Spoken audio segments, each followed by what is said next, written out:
الحمد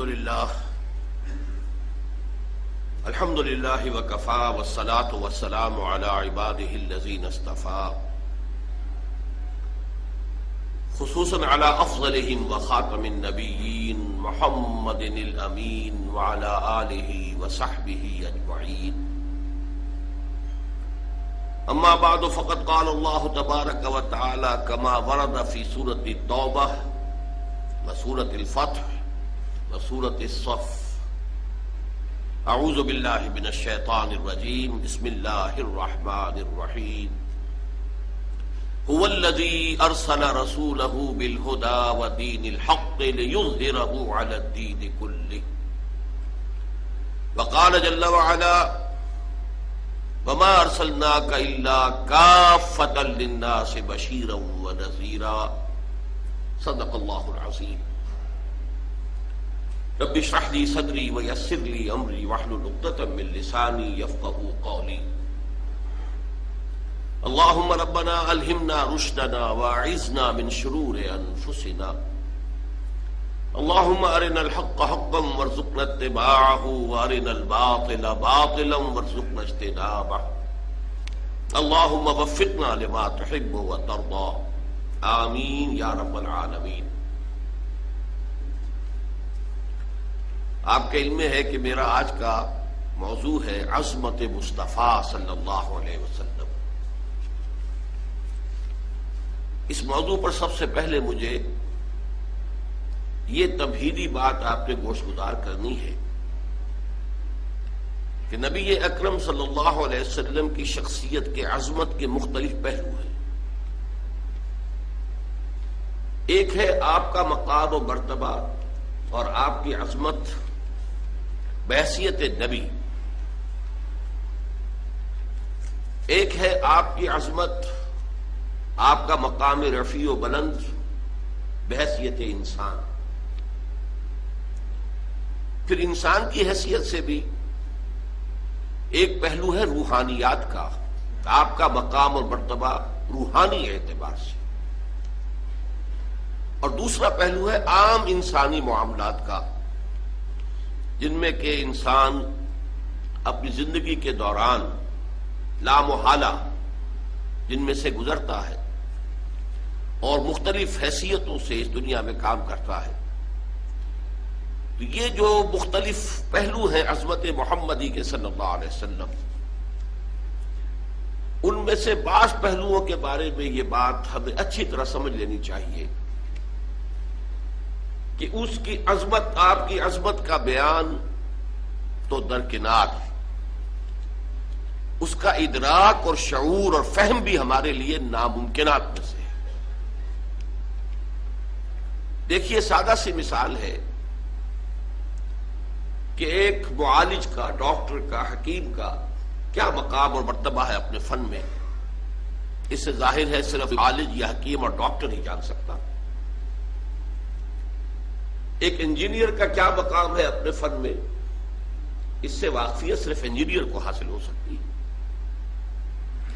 لہذا ایک نبی کی حیثیت سے محمد الرسول اللہ صلی اللہ علیہ وسلم کا کیا مقام اور مرتبہ ہے، یہ صرف کسی نبی ہی کے لیے ممکن ہے کہ اس کا اندازہ کر سکے. کسی غیر نبی کے لیے یہ محال عقلی ہے. مزید برآں کسی بھی انسان کا کسی فن میں کیا مقام ہے، اس کا جو ایگزیکٹ تعین ہے وہ وہی شخص کر سکتا ہے جو اس فن میں اس سے بالا تر ہو. اس لیے کہ نیچے جو ہوگا وہ تو صرف دیکھے گا اوپر کی طرف. اس کے لیے یہ ممکن نہیں ہے کہ اپنے سے بلندتر مقام کے حامل شخص کا اصل مقام اور مرتبہ معین کر سکے.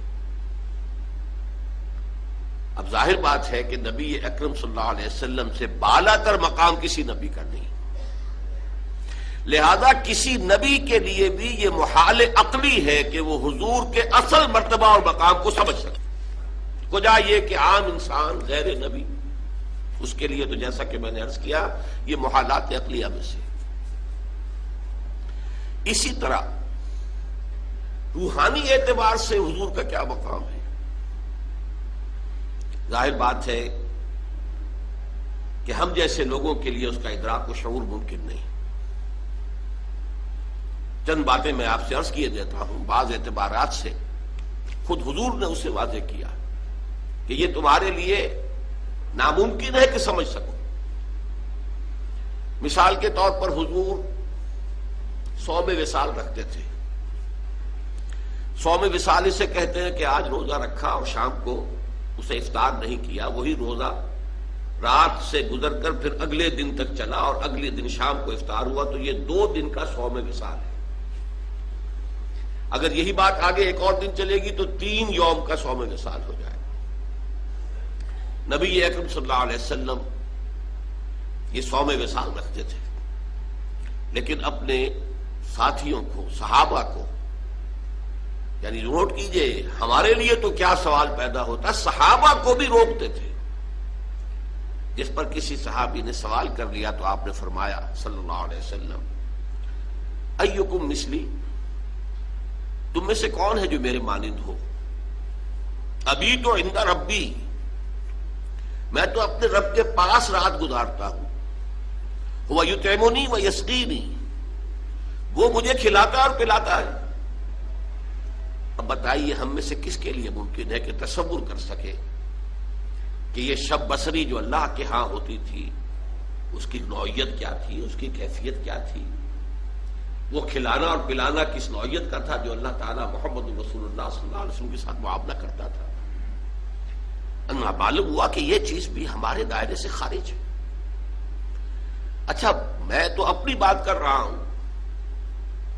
میں سمجھتا ہوں کہ بڑے سے بڑے صوفی اور بڑے سے بڑے ولی اللہ کے لیے بھی ممکن نہیں ہے کہ حضور کے روحانی مقام کا پورا پورا ادراک کر سکے۔ ان دونوں پہلوؤں سے جب ہماری عقلیں اور ہمارا فہم و شعور اور ادراک عاجز ہے تو اس کا مفہوم یہ ہوا کہ اس کو بیان کرنے کی کوشش کرنا بہت بڑی خطا، بہت بڑی غلطی ہے۔ یہ بڑی خطا اس اعتبار سے نوٹ کیجئے، سادہ سی مثال سے بات سمجھ میں آ جائے گی۔ ایک لطیفہ ہے، کسی دیہاتی کی کوئی مشکل تھی جسے کسی ایک شہری بابو نے، شہری شخص نے حل کر دیا، اور وہ شخص جو تھا شہری، وہ ڈپٹی کمشنر تھا، لیکن اس دیہاتی نے اسے دعا دی، خدا تجھے پٹواری بنائے، اس لیے کہ اس دیہاتی کے لیے سب سے بڑا عہدہ، سب سے زیادہ صاحب اختیار ہستی پٹواری کی تھی۔ اس کی تھوڑی سی جنبش قلم سے اس کی زمین کسی اور کے نام درج ہو جاتی، انتقال ہو جاتا، اسی کے قلم کی جنبش سے مالیانہ معاف ہو جائے گا۔ سارے اختیارات اس دیہاتی کے جو ہیں، اس کاشتکار کے جو ہیں، وہ تو اس کے ہاتھ میں ہیں۔ اسے کیا معلوم کہ اس پٹواری سے لے کر اس ڈپٹی کمشنر تک کتنے عہدے ہیں درمیان میں، اور وہ شخص کتنے مقام بلند پر فائز ہے جسے وہ دعا دے رہا ہے پٹواری ہونے کی۔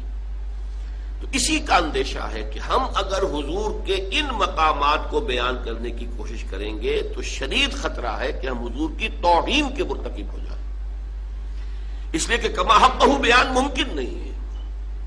جب کما حقہ بیان ممکن نہیں ہے تو ہم اپنے تصور کے مطابق مدح کریں گے، اور وہ بہت کمتر ہوگی اصل مقام کے اعتبار سے، اور اسی کا نام توہین ہے۔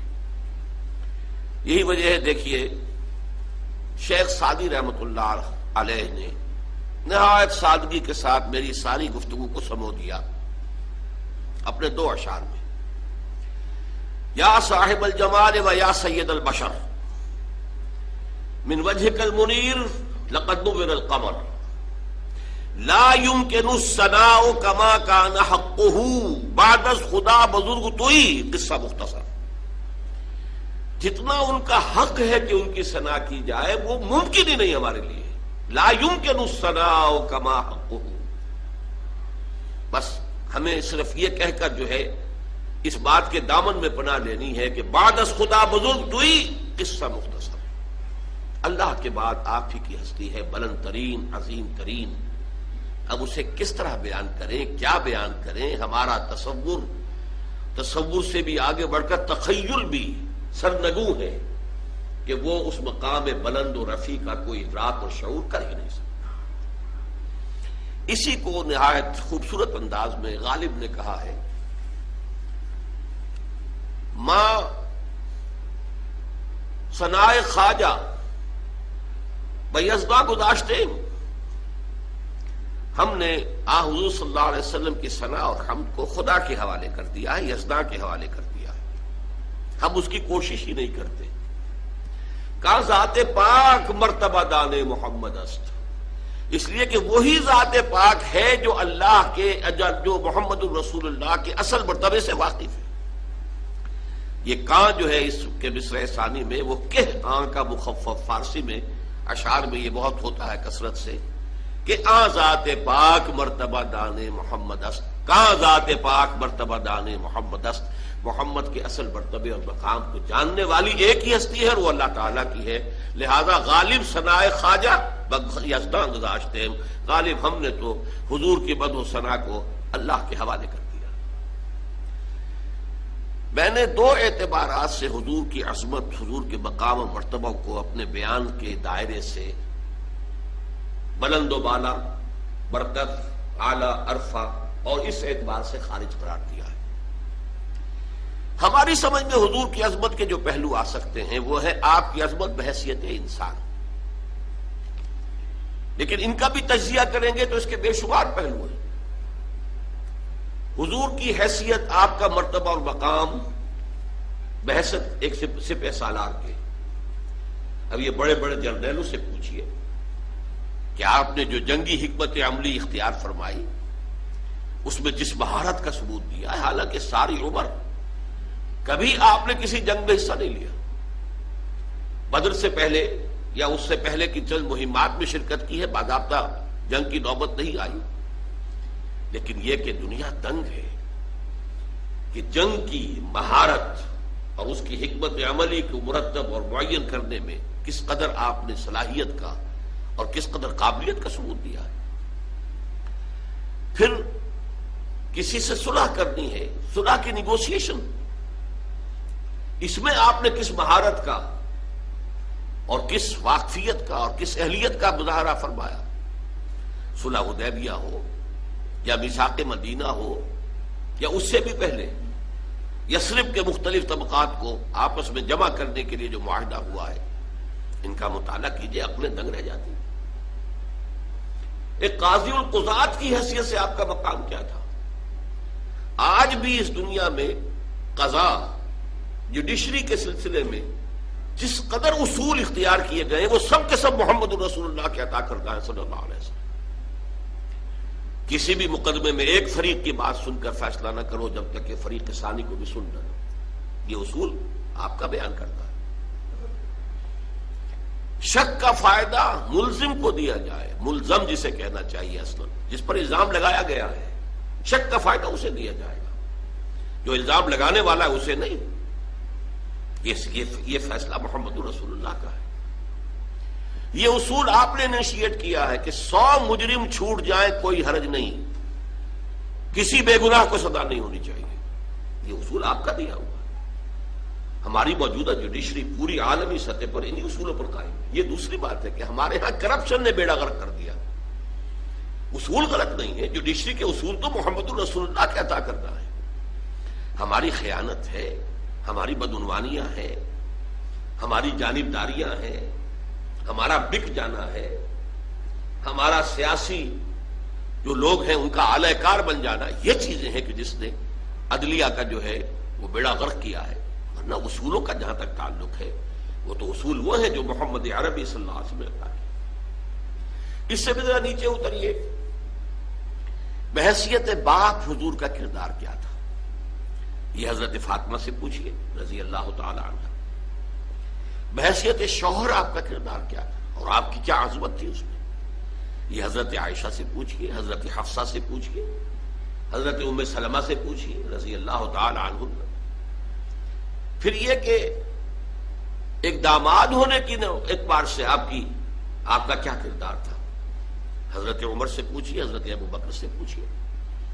گویا کہ جتنے انسانی علائق ہو سکتے ہیں ان کے اعتبار سے بھی آپ کی شخصیت کی عظمت، آپ کے کردار کی بلندی، یہ وہ چیزیں ہیں کہ جو ہماری سمجھ میں آ سکتی ہیں۔ ایک داعی کی حیثیت سے آپ کا کیا مقام ہے، ایک مربی کی حیثیت سے آپ کا کیا مقام ہے، ایک معلم کی حیثیت سے آپ کا کیا مقام ہے.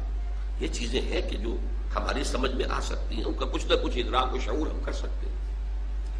لیکن ان تمام حیثیتوں کو داعی، مبلغ، مربی، مزکی، میں ان کو جمع کرنا چاہتا ہوں ایک لفظ میں. ایک انقلاب کے داعی اور ایک انقلاب عظیم کے برپا کرنے والے کی حیثیت سے آپ کا مقام کیا ہے.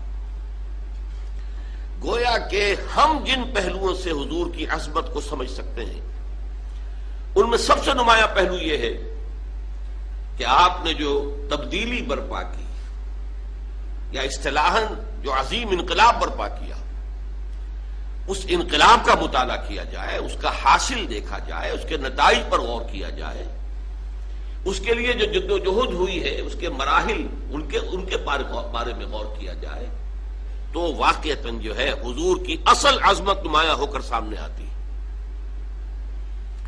چنانچہ یہ ہے وہ عظمت آپ کی جس کا کہ اقرار اور جس کی گواہی پوری دنیا نے دی. اور واقعہ یہ کہ یہ 20ویں صدی اس اعتبار سے نمایاں ہے کہ جو سابقہ صدیوں کے دوران جو تعصب تھا حضور کی ذات مبارک سے غیر مسلموں کو، وہ رفتہ رفتہ اس صدی کے دوران ختم ہوا ہے. اور اس صدی کے دوران آپ کی اس پہلو سے عظمت کا اعتراف اور اقرار رفتہ رفتہ تدریجاً پوری دنیا میں ہو گیا. اس صدی کے بالکل آغاز میں 1920 میں اسی شہر لاہور میں بریڈلا ہال، جو اب کھنڈروں کی شکل میں شاید رہ گیا ہے یا کوئی اور چیز تعمیر ہو چکی ہو، مجھے معلوم نہیں اس کی جگہ. بریڈلا ہال لاہور میں 1920 میں ایم این رائے نے ایک لیکچر دیا تھا، دی ہسٹوریکل رول آف اسلام. یہ کتاب اب بھی ہندوستان میں طبع ہوتی ہے. بمبئی کا ایک ناشر شائع کرتا ہے اور میں نے اس کا نسخہ دیکھا حیدرآباد دکن میں. اس کتاب کا یہاں کہیں وجود نہیں ہے. ہسٹوریکل رول آف اسلام میں ایم این رائے، اور ایم این رائے کون تھا اس کو نوٹ کر لیجیے. کمیونسٹ انٹرنیشنل کا ممبر تھا. 1917 میں انقلاب آیا ہے روس میں، اور اس کے بعد جو پوری دنیا میں شورا ہوا، چرچا ہوا ہے، تو انٹرنیشنل بنیاد پر جو تنظیم قائم ہوئی ہے کمیونزم کی، وہ کہلاتی تھی کمیونسٹ انٹرنیشنل. پوری دنیا کے جو چوٹی کے تھے انقلابی لوگ، وہ اس کے رکن تھے. ایم این رائے انڈیا کی جانب سے اس کا رکن تھا، بہت بڑا انقلابی.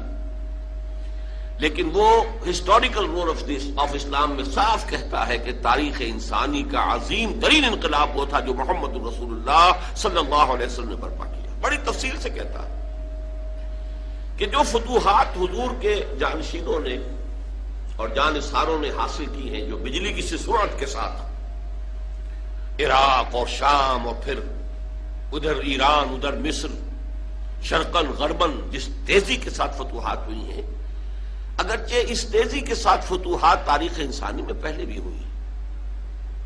آخر ریکارڈ پر ہے کہ سکندر اعظم مقدونی سے چلا تھا، میسیڈونیا جسے آج کل کہا جا رہا ہے ٹیلی ویژن پر، جو کوسوو، جو اس وقت کافی عرصے تک جو ہے اخبارات کا ایک مرکزی مضمون رہا ہے اور ٹیلی ویژن کا بھی مرکزی موضوع رہا ہے، اس کے بالکل پڑوس میں جو میسیڈونیا ہے، وہاں سے ایک شخص چلا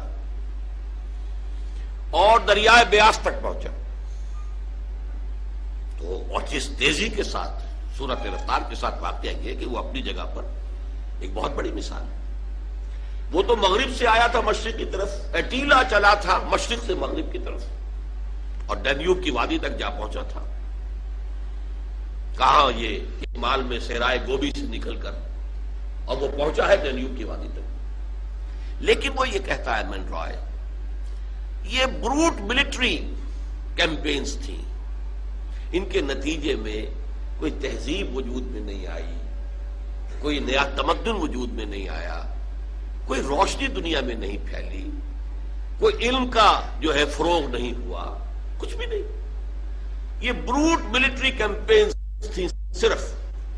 جبکہ محمدی عربی صلی اللہ علیہ وسلم اور آپ کے جانشینوں کے ذریعے سے جو یہ فتوحات تیزی کے ساتھ ہوئی ہیں، ان کے نتیجے میں ایک نئی تہذیب، نیا تمدن، ایک نئی روشنی، علم کا فروغ، انسانی اقدار کا فروغ، ایک ایسا معاشرہ جو ہر طرح کی زیادتیوں سے پاک، جس میں پولیٹیکل ریپریشنز نہیں، جس میں اکنامک ایکسپلائٹیشن نہیں، جس میں سوشل ڈسکریمنیشن نہیں، ایک ایسا معاشرہ وجود میں آیا.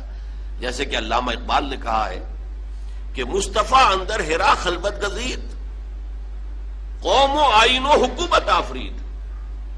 اور بھی دنیا میں بڑے بڑے لوگ رہے ہیں، رشی منی رہے ہیں، تپسیائیں کی ہیں سال ہا سال، وہ اپنی غاروں کے اندر یا کہیں اور پہاڑوں کی گپھاؤں کے اندر وہ تپسیائیں کرتے رہے.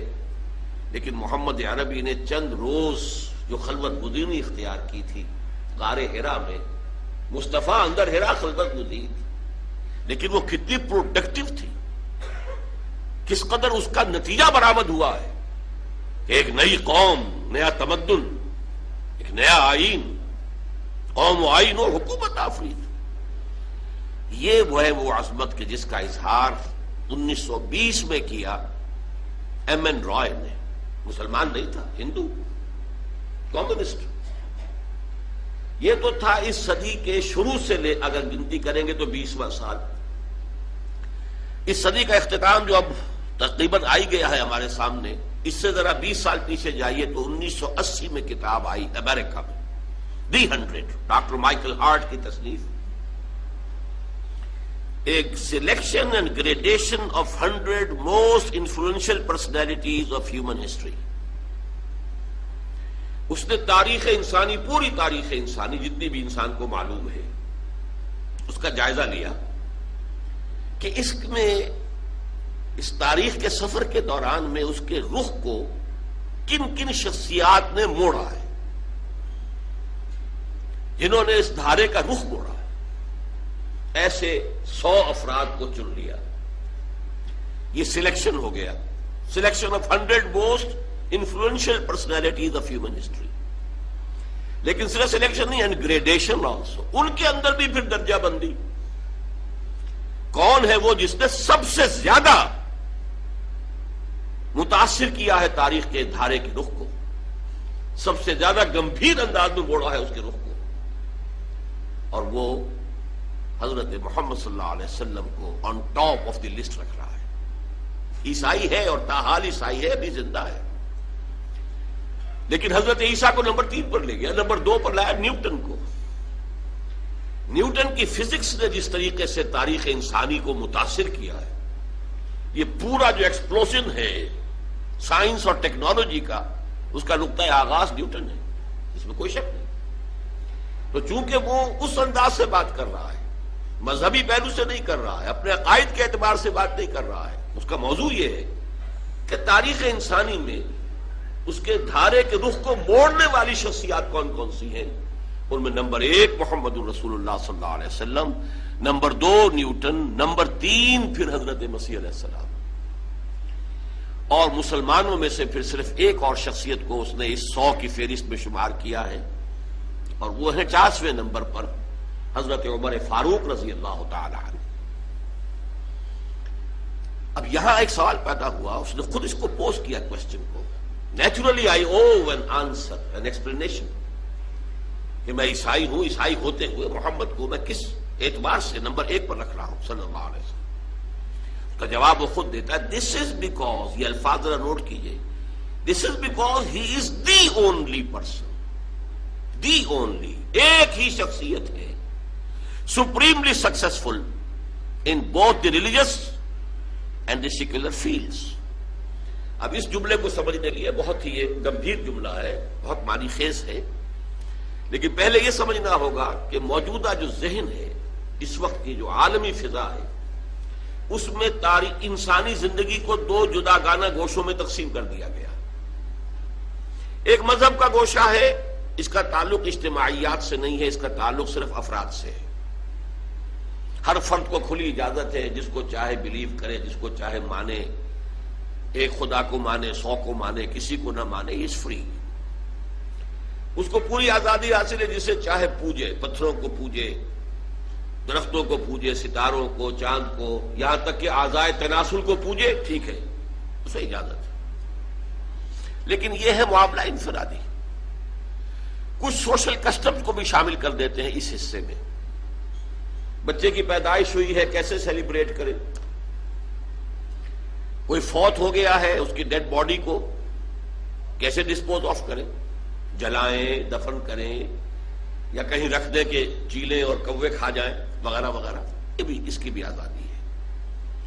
لیکن یہ تین چیزیں، ڈوگما، ریچولز اینڈ سوشل کسٹمز، یہ تینوں مل کر یہ ہے انفرادی زندگی.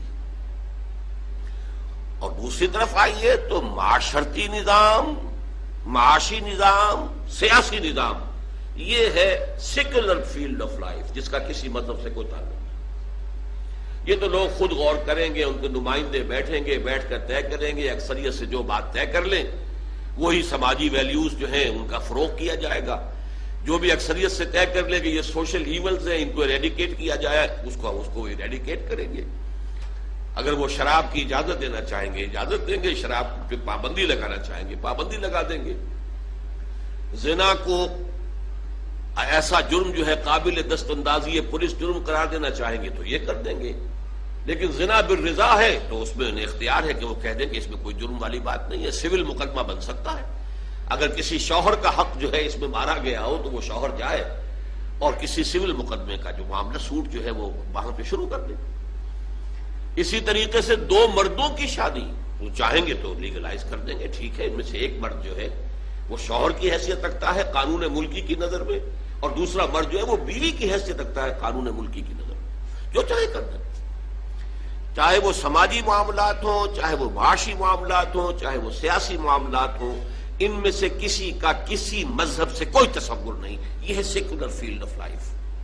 اب سمجھیے، اس کا کہنے کا مقصد یہ ہے کہ تاریخ انسانی میں جتنی عظیم شخصیات ہیں وہ یا ایک طرف بلند ہیں تو دوسری طرف ان کا کوئی مقام نہیں.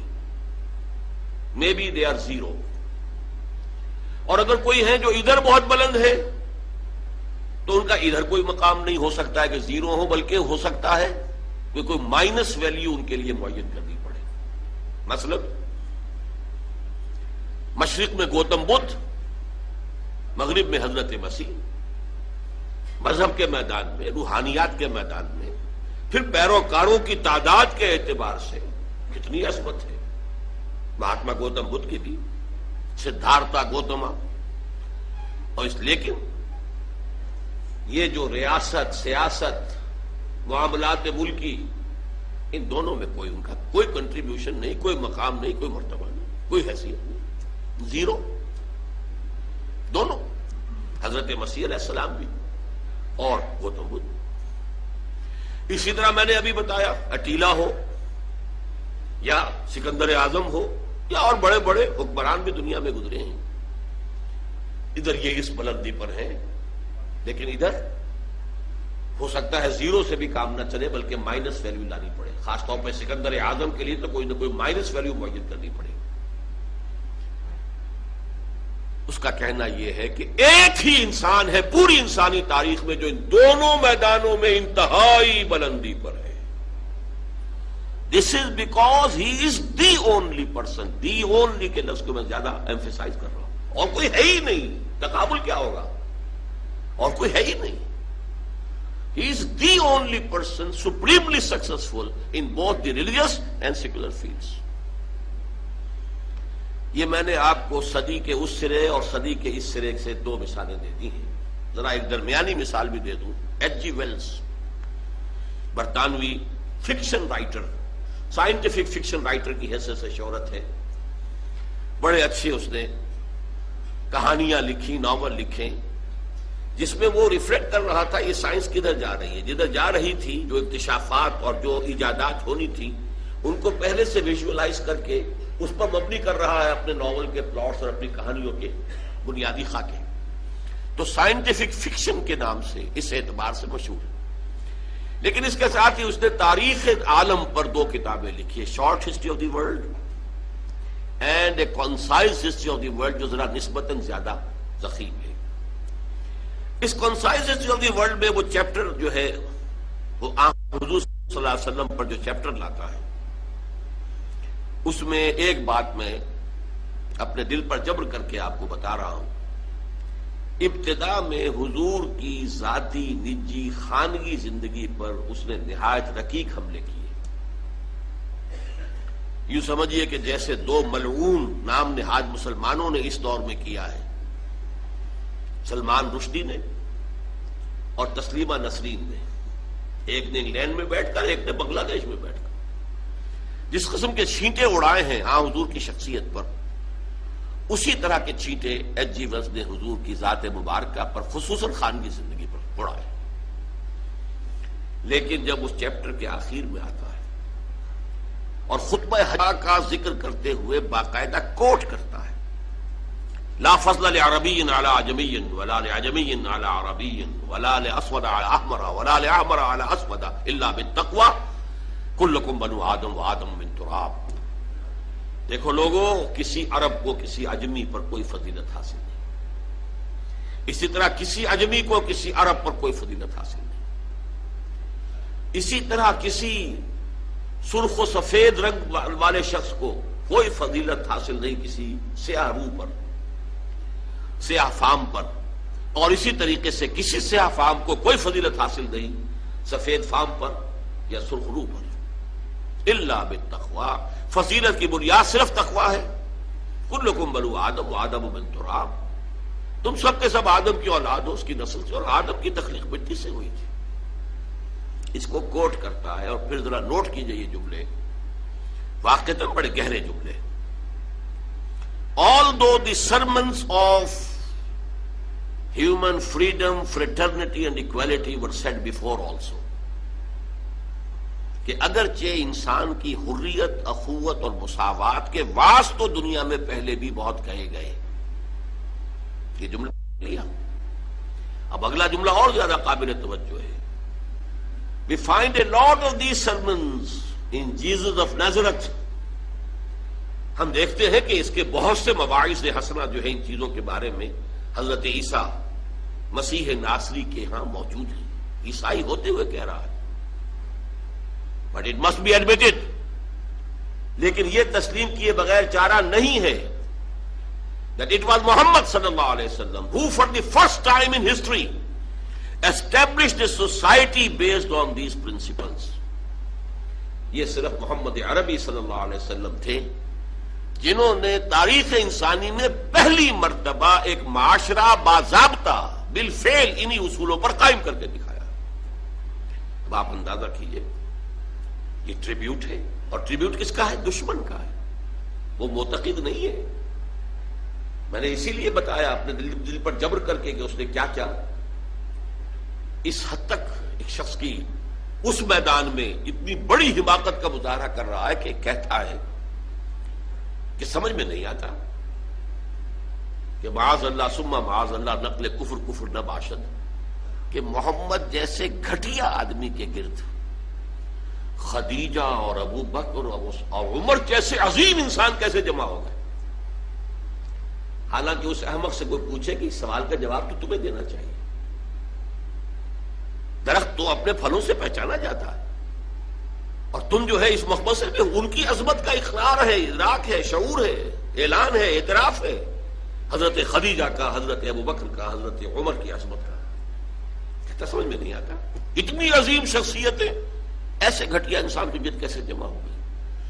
تو میں نے آپ کو اندازہ دے دیا کہ کس قدر زہر اس کے اندر بھرا ہوا ہے. ذاتی طور پر عناد ہے، دشمنی ہے، لیکن اس حقیقت کا ادراک کر رہا ہے اور اس کا اعلان اور اعتراف کر رہا ہے.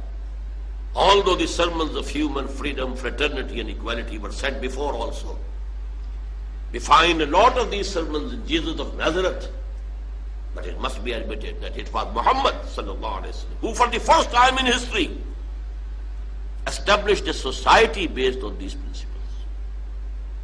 تو میں نے اسی لیے اس کی دشمنی کو پہلے جو ہے اسٹیبلش کیا ہے، تاکہ وہ جو عربی مقولہ ہے الفضل ما شہدت بہ الاعداء، اصل فضیلت تو وہ ہے کہ جس کا اقرار اور اعتراف دشمن بھی کرے. ظاہر بات ہے کہ جو دوست ہے، عقیدت مند ہے، عام طور پر وہ جو محبت کرنے والا ہے اس کی نگاہ جو ہے وہ اپنے محبوب کی کسی خامی کو دیکھ ہی نہیں سکتی. اس کی طرف سے وہ گویا کہ نابینا ہو جاتا ہے. دشمن کا کوئی خیر نظر نہیں آتا، کوئی خوبی نظر نہیں آتی، اور دوست اور محبوب کا کوئی عیب نظر نہیں آتا. لیکن اگر کوئی دشمن کسی فضیلت کا، کسی کی عظمت کا اعتراف کرے تو معلوم ہوا کہ اب اس میں کسی شک و شبے کی گنجائش نہیں. یہاں البتہ ذرا ایک بات نوٹ کر لیجئے، یہ جملے جو ایچ جی ویلز نے لکھ دیے تھے، موجودہ جو مرتبین ہیں، چونکہ وہ تو فوت ہوا بہت عرصہ ہوا، اب جو کتاب چھپتی ہے یہ concise history of the world, وہ نئے ایڈیٹرز ہیں، انہوں نے ایڈٹ کیا ہے. ہمیشہ جو نیا ایڈیشن آتا ہے تو اس کے اوپر تو نظر ثانی ہوتی ہے. تو نئے ایڈیٹرز نے یہ جملے حذف کر دیے ہیں، ان کے حلق سے نیچے نہیں اتر پائے. یہ وہ کڑوی گولی تھی جو ان کے حلق سے نیچے نہیں پائی. میں نے اس لیے وضاحت کر دی کہ مبادا آپ میں سے کوئی اس کتاب کو حاصل کرے اور پھر دیکھے اور وہاں یہ جملے نہ پائے. موجودہ ایڈیشن میں وہ نہیں ہے، لیکن آپ کو پنجاب لائبریری سے یا کسی اور پرانی لائبریری سے جن میں کہ پرانے نسخے موجود ہوں، وہ کتاب مل جائے گی کہ جس میں یہ نسخے بعین ہی انہی الفاظ میں موجود ہے جو میں نے آپ کو سنا. بہرحال اب میں اس بات کو زیادہ طول نہیں دینا چاہتا. حضور کی اصل عظمت جس کو ہم بحیثیت انسان سمجھ سکتے ہیں اور جس کا لوہا آج پوری دنیا مان رہی ہے، جس کا انکشاف پوری طرح عالم انسانی پر ہو چکا ہے، وہ یہ ہے کہ آپ نے ایک عظیم ترین انقلاب برپا کیا، گمبھیر ترین، جامع ترین، ہمہ گیر ترین، اور کم از کم وقت میں برپا کیا. اور اس سے بھی زیادہ نمایاں بات یہ ہے کہ اس انقلابی جد و جہد کا ابتدا سے لے کر اختتام تک اس کے جتنے مراحل آئے، ہر مرحلے پر قیادت کی ذمہ داری ادا فرمائی. اس اعتبار سے ذرا ایک تقابل کر لیجئے، تاریخ انسانی کے دو انقلابات بہت مشہور ہیں. انقلاب فرانس سے یقیناً بڑا انقلاب تھا، دنیا سے بادشاہت کا خاتمہ، جمہوریت کے دور کا آغاز اسی انقلاب فرانس سے ہوا، 250 برس قبل کی شے ہے. انقلاب روس، بولشوک ریولوشن آف 1917، یقیناً عظیم انقلاب تھا. اگرچہ 70 برس کے اندر اندر اس کی موت واقع ہو گئی، لیکن جب اٹھا تھا، کھنڈر بتا رہے ہیں عمارت عظیم تھی، بڑے جوش و خروش کے ساتھ وہ وجود میں آیا، بڑے جوش و خروش کے ساتھ پھیلا.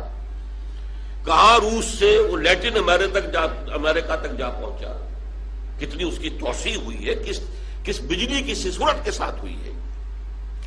لیکن ان دونوں انقلابات کا آپ جائزہ لیں گے تو نمبر ایک، دونوں جزوی انقلاب تھے. ایک میں صرف سیاسی ڈھانچہ بدلا، باقی عقائد بھی وہی، رسومات بھی وہی، سماجی نظام بھی وہی، سماجی ویلیوز بھی وہی، معاشی نظام بھی وہی، معاشی تمام جتنے بھی انسٹیٹیوشنز تھے وہ بھی وہی.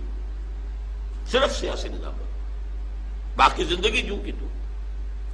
بولشوک ریولوشن کے ذریعے معاشی ڈھانچہ بدل گیا، ملکیت ختم ہو گئی، قومی ملکیت میں آ گئے تمام وسائل پیداوار. بس باقی آپ کو معلوم ہے جیسے وہ کرسچنز پہلے تھے ویسے ہی کرسچن بعد میں رہے، جو عقائد پہلے تھے وہی ان کے بعد میں رہے، سماجی ویلیوز وہی رہیں، سارا نقشہ جو کا تو رہا. معاشی انقلاب آ گیا. اس کو پس منظر میں رکھ کر دیکھیے محمد عربی صلی اللہ علیہ وسلم کا لایا ہوا انقلاب گمبھیر ترین، میں کہہ رہا تھا جامع ترین.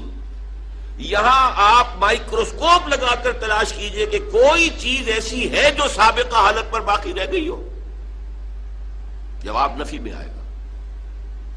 عقائد بدل گئے، نظریات بدل گئے، انفرادی شخصیتیں بدل گئی، اخلاق بدل گئے، شب و روز کے انداز بدل گئے، صبح و شام کا انداز بدل گیا، نشست و برخاست کے انداز بدل گئے، پھر سماجی نظام بدل گیا، سیاسی نظام بدل گیا، معاشی نظام بدل گیا. وہ قوم جس میں کہ لکھے پڑھے لوگ بمشکل انگلیوں پر گنے جا سکتے تھے، وہ علوم کی موجد ہو گئی، دنیا کی استاذ بن گئی. اس نے مشرق و مغرب سے علوم لیے، یونان سے بھی لیے اور چین اور ہند سے بھی لیے، انہیں ڈیولپ کیا، بڑھایا اور پورے عالم انسانیت کی طرف پھیلا دیا. یہ سارا کام انقلاب عظیم، گمبھیر ترین، ہمہ گیر ترین، جامع ترین انقلاب. تو چہ نسبت خاطرہ با عالم پاک، یہ فرانس کا ریولوشن کہاں کھڑا ہوگا؟ انقلاب محمد صلی اللہ علیہ وسلم کے تقابل میں۔ مارس کا انقلاب کہاں کھڑا ہوگا؟ انقلاب محمد صلی اللہ علیہ وسلم کے تناظر میں۔ نمبر دو، ان تمام انقلابات کے اندر یہ چیز قدر مشترک ہے کہ فکر دینے والے اور دعوت کا آغاز کرنے والے کچھ اور لوگ تھے، لیکن وہ صرف قلم کار تھے، وہ صرف رائٹرز تھے، مصنفین تھے، وہ مرد میدان نہیں تھے، وہ انقلاب کے لیے عملی جد و جہد میں سامنے نہیں آ سکے۔ انہوں نے خود آگے بڑھ کر کوئی انقلابی جماعت نہیں بنائی، انہوں نے خود آگے آ کر انقلابی جو جد و جہد تھی اس کی قیادت نہیں کی، نہیں، وہ تو صرف پیپل آف دی ڈیسک تھے۔ انقلاب کچھ اور لوگوں کی زیر سرکردگی، کچھ اور لوگوں کی زیر قیادت، کچھ اور لوگوں کی رہنمائی میں وجود میں آیا۔ فرانس میں والٹیئر اور روسو مفکرین کی حیثیت سے، مصنفین کی حیثیت سے بہت اونچا مقام ہے، لیکن وہ میدان کے آدمی تھے ہی نہیں۔ یہی وجہ ہے کہ انقلاب فرانس جو ہے وہ بہت بلڈی ریولوشن کہلاتا ہے، اس لیے کہ قیادت کوئی تھی نہیں، وہ تو ایک فکر تھا جو پھیل گیا تھا، اس نے لوگوں میں ایک جوش و خروش پیدا کر دیا۔ سپونٹینیس جو ہے وہ ایک لاوا پھٹا ہے، اور اس لاوا پھٹنے میں چونکہ کوئی تنظیم تھی ہی نہیں، کوئی قیادت تھی ہی نہیں، لہذا انتہائی خونی انقلاب ہوا، بہت بلڈی ریولوشن۔ اسی طریقے سے ذرا غور کیجئے، روس کے انقلاب بولشوک ریولوشن کی بنیاد داس کیپیٹال، ایک کتاب، کارل مارکس اس کا مصنف، اور اس کے ساتھ اس کا کو آتھر اینجلز، دونوں نے مل کر یہ کتاب لکھی ہے۔ لیکن یہ کہ یہ بھی نوٹ کر لیجئے کہ اس کتاب کی تاثیر، اس کے وہ کتنی پروفاؤنڈ کتاب ہے، کس طرح اس نے ذہنی انسانی کو اپنی گرفت میں لیا ہے، کس طرح اس نے ساری تعبیرات کو بدل کر رکھ دیا ہے، پوری حیات انسانی کا خالص مادی جو ہے تعبیر کی ہے، روحانیات سے، مذہب کے بالکل نفی کرتے ہوئے، لیکن مدلل اس انداز سے، اس طور سے کہ اس نے لوگوں کو گرپ میں لیا ہے، ان کو پوزیس کیا ہے، اس درجے پوزیس کیا ہے کہ پھر موٹیویٹ کیا ہے کہ جانے تک دے دیں انقلاب برپا کرنے۔ اس لیے اقبال نے کہا ہے، نیس پیغمبر و لیکن در بغل دارد کتاب، کتاب تھی اس کے پاس۔ جیسے کہ آپ کو معلوم ہے کہ محمد عربی صلی اللہ علیہ وسلم کا انقلاب اگر اسے ٹریس کریں گے تو وہ قرآن کے ذریعے سے وجود میں آیا، اتر کر ہرا سے سوئے قوم آیا اور ایک نسخہ کیمیا ساتھ لایا۔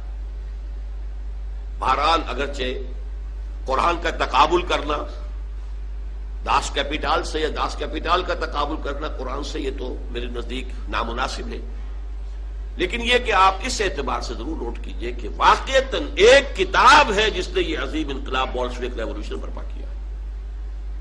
لیکن مارکس ہوں یا اینجل صاحب ہوں، دونوں رائٹرز تھے، بس مفکر تھے، انہوں نے اپنی کتاب لکھی جرمنی اور لندن میں بیٹھ کر،